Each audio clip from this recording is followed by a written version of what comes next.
Salam sang debaters. Berani bertanya, berani ditanya. Jangan kerja kau hanya bertanya terus. Ya, kawan-kawan, malam ini kita ngobrol-ngobrol dulu. Saya sengaja buat judulnya itu bincang malam. Belum saya kasih temanya apa, topiknya apa. Ya kawan-kawan ya. Kawan-kawan, saya hanya ingin bercerita singkat kepada kalian bahwa hari Rabu nanti Nandar SHMH akan debat dengan saya mengenai Roh Kudus katanya kan. Dia mulai mancing-mancing kayak sama si Louis Prasetyo kemarin, Parakletos itu tak apa-apa para-paranya itu kan. Dia nggak tahu bahaya yang mengancam dari pernyataannya itu ya. Dia lupa dia berhadapan dengan sang debaters. Sang debater itu cerdik seperti ular, tulus seperti merpati. Ya kawan-kawan ya. Saya bilang, saya nggak takut mengenai parakletosmu itu, saya bilang kan. Jadi kawan-kawan, hari Rabu kalian saksikan bagaimana saya menggulung Sinandar jam 9 malam ya kawan-kawan ya. Hari Rabu itu berarti tanggal berapa itu? 20, 21, 22. Oke, sudah jalan semuanya. Nah, kawan-kawan, nanti malam juga saya ada diundang Stamparagi jam 8 ada konferensi pers lagi ya dari Muhammad KC. Ya saya pikir kalau mereka mau melakukan itu silakan. Saya nggak bisa membatas-batasi. Tapi ya kita hargailah mereka ya kawan-kawan ya. Biarlah mereka dengan gaya mereka silakan. Biarlah mereka dengan keinginan mereka silakan. Dan dia memberitahu artinya dia masih menghargai saya. Dalam artian ini sesama apologet. Ya kawan-kawan ya. Kawan-kawan, di video saya tadi siang itu sebenarnya saya cuplik dari bincang malam kemarin. Saya makin berpikir, sebenarnya apologet ini di mana posisinya dalam gereja? Kan demikian ya. Benar kawan-kawan, kalau kalian bilang, terkadang orang bilang, tidak ada gunanya berdebat. Kan selalu gitu orang Kristen mengatakannya, tidak ada gunanya mempertahankan iman. Kadang orang itu berkata demikian. Ya sudahlah, kita ikuti ibadah, buka hati, buka telinga, buka pikiran semuanya.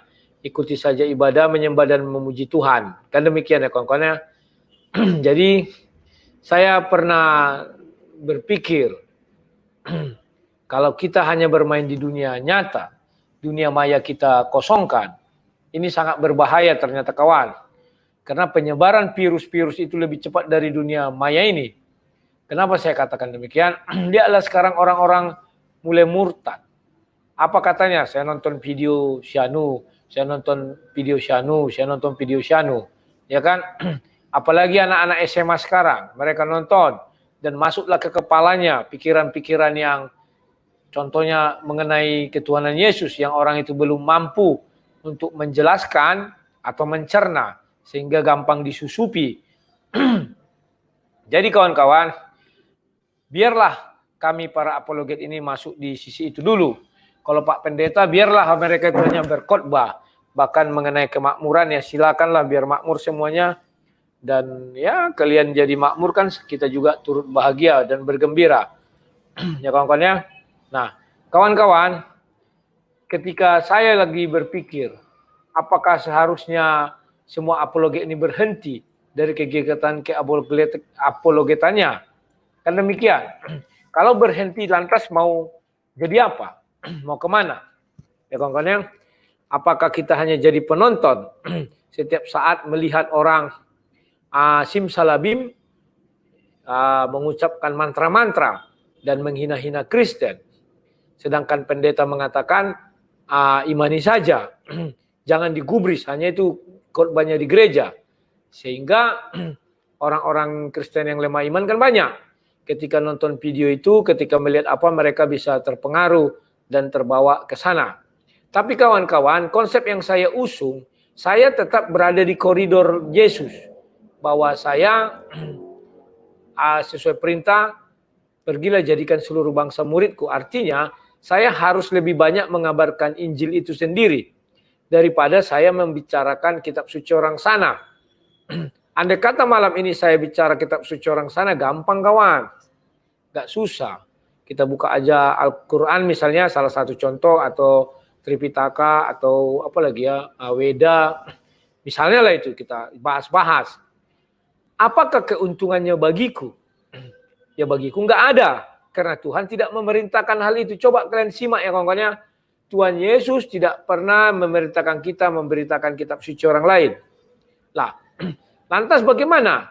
Kalau seandainya kita bicara kitab suci orang lain, kan itu sama dengan kita meruntuhkan iman orang sana. Kita juga tidak pernah diperintahkan untuk meruntuhkan iman orang sana. Yang diperintahkan adalah memperkuat iman saudara-saudara kita. Atau kalian mengatakan, loh, dengan itu kita memperkuat iman saudara-saudara kita. Hati-hati kawan. Ini sejenis kayak permainan bola. Kamu umpan balik. Hati-hati serangan balik ya. Kamu umpan, lambungnya terlalu tinggi. Serangan pertama bagus. Kamu lupa. Kebanyakan kamu bicara Al-Quran. Ya kawan-kawan ya. Di antara 100 orang yang menonton, ada katakan 10 orang yang lemah iman. Otaknya tidak sanggup memelihat itu. Apalagi kalau sudah bicara ketuhanan Yesus. Maka lebih gampang otaknya mencerna yang sesuai pikiran manusia. Bahwa Tuhan itu seperti batu. Tidak bisa makan, tidak bisa minum, tidak bisa ini, tidak bisa ini. Seperti batu lah pokoknya, nggak bisa apa-apa. Maka dia tidak tahu itu seperti batu. Maka dia berpikir, ya Tuhan kok bisa ini. Kan ada itu kalau kalian lihat videonya, saya murtad karena Tuhan bicara sama Tuhan. Kan ada ya. Jadi kawan-kawan, inilah yang saya bilang umpan balik yang tidak kita sangka-sangka. Kita terlalu sibuk membicarakan agama orang sana, sehingga kita lupa menjaga back-back kita ikut maju. Begitu datang serangan balik, kita kebobolan. Kebobolannya tidak tanggung-tanggung kawan, menyakitkan. Seorang sarjana S3, lulusan Patikan katanya, lulusan hantu belau, bisa meninggalkan Yesus. Kenapa? Bisa jadi dia di waktu mudanya dia menyerang terus, lupa bertahan. Sehingga pertahanannya jebol. Sekalipun kita bilang itu adalah alasan ekonomi, alasan ini, alasan itu. Dia akan mengatakan, itu kan menurut kalian, menurutku kan tidak. Katanya kawan-kawannya. Jadi kawan-kawan, banyak kita masih belum paham. Apa sih perintah Yesus? Ketika saya misalnya bicara tentang menanggapi lah komentar orang itu kayak menanggapi komentar siapa namanya ini? Katakanlah si Ahmad Kainama. Ya kawan-kawan ya.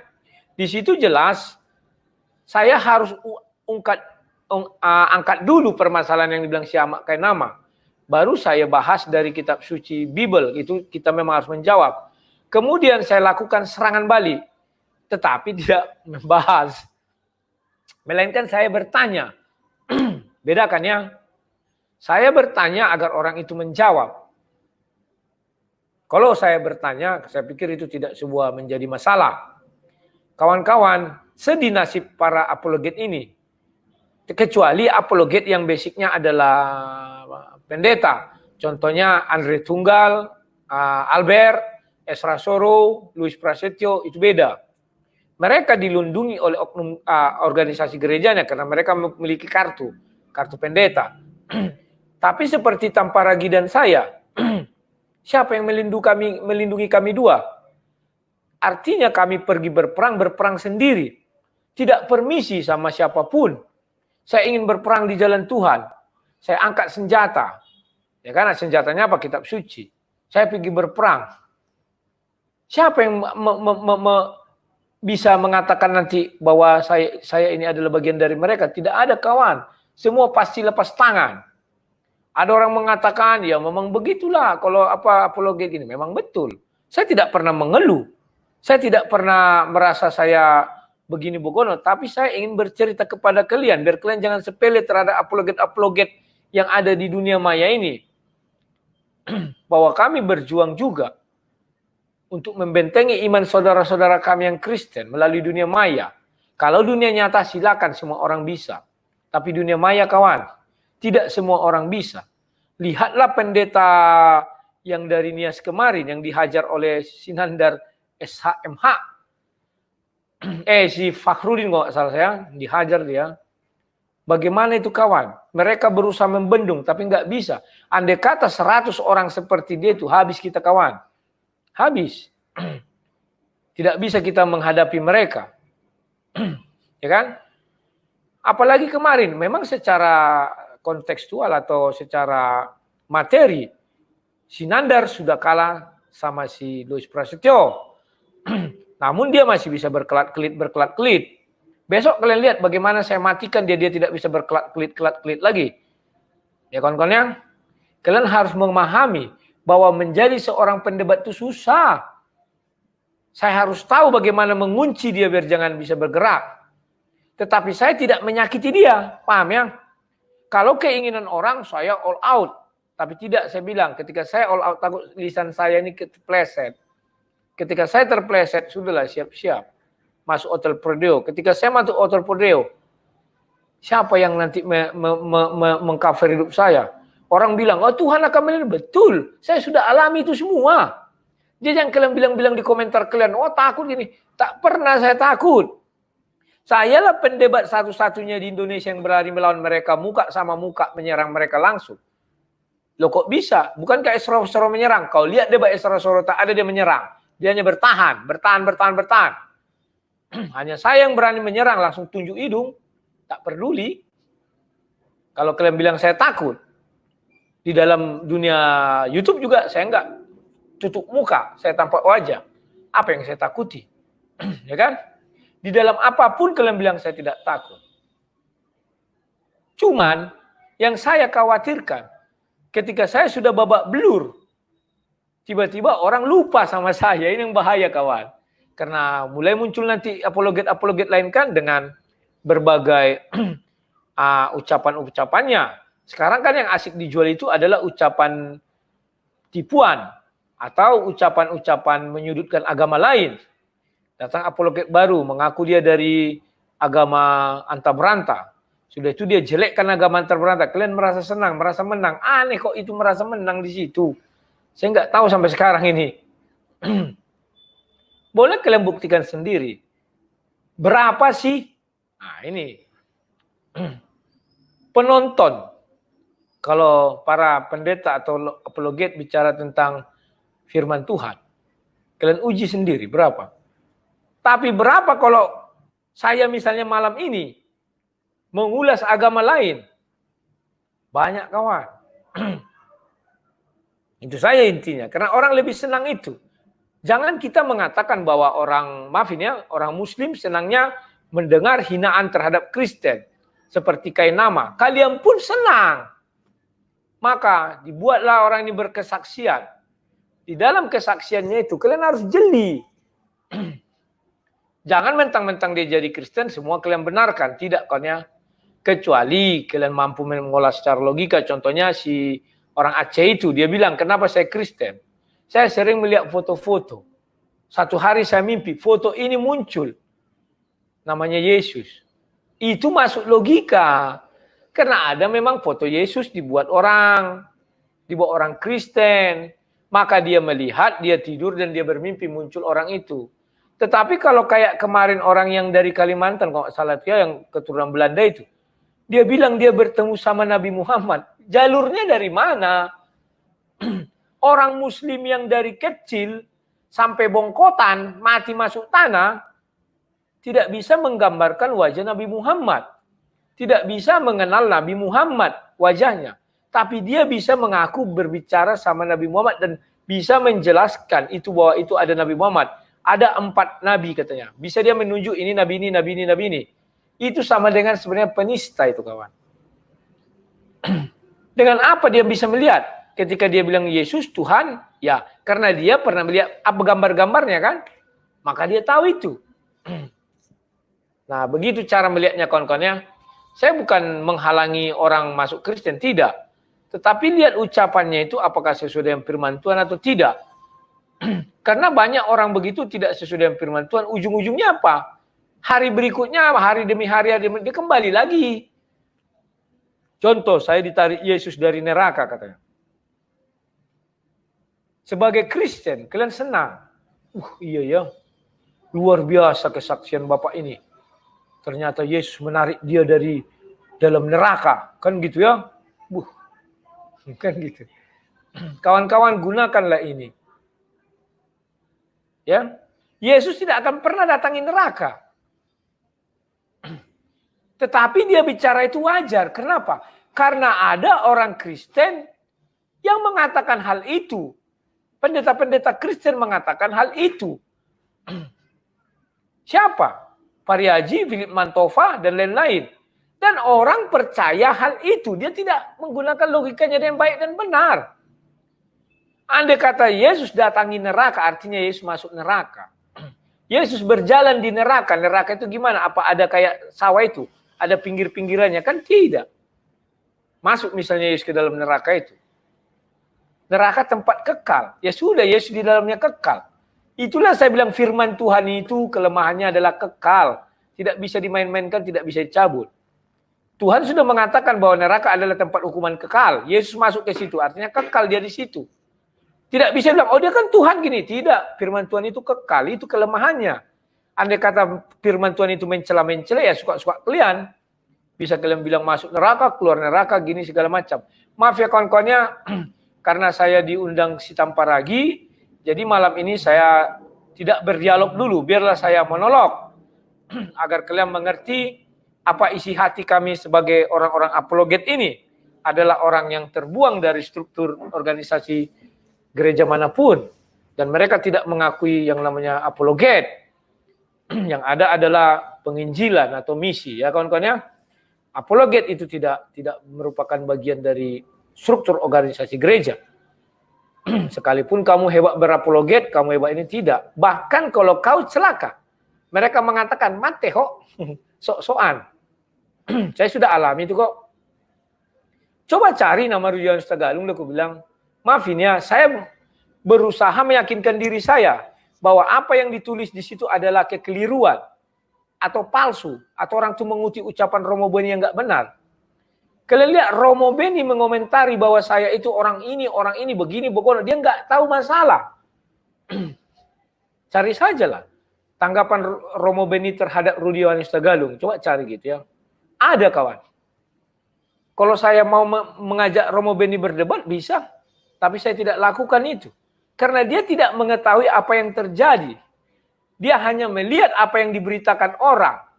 Waktu tahun 2011 itu ya kawan-kawan ya. Tapi sudahlah. Itulah resiko seorang pendebat. Dia tidak memperoleh apapun dari perdebatannya. Tapi sekarang saya ubah. Bahwa saya sudah mengorbankan diri saya dan siap menerima risiko apapun. Tetapi saya pun berhak, kata Rasul Paulus, makan dari apa yang saya lakukan. Kalian jangan menghina-hina saya. Oh, kayak waktu saya gara-gara kasus Yudas masuk surga. Dituduh-tuduh saya cari makan lah, inilah. Memang saya bilang memang saya cari makan. Dari YouTube, karena saya tidak bekerja lagi sejak bulan 8. Saya sudah hancur secara ekonomi. Tapi pertolongan Tuhan tepat.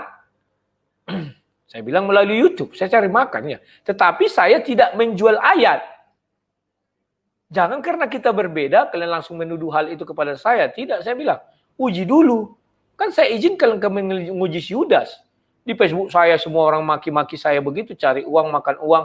Beginilah, begonolah, firman Tuhan dijual-jual. Mana pernah saya menjual firman Tuhan? Firman Tuhan dibeginikan, begutukan. Tidak.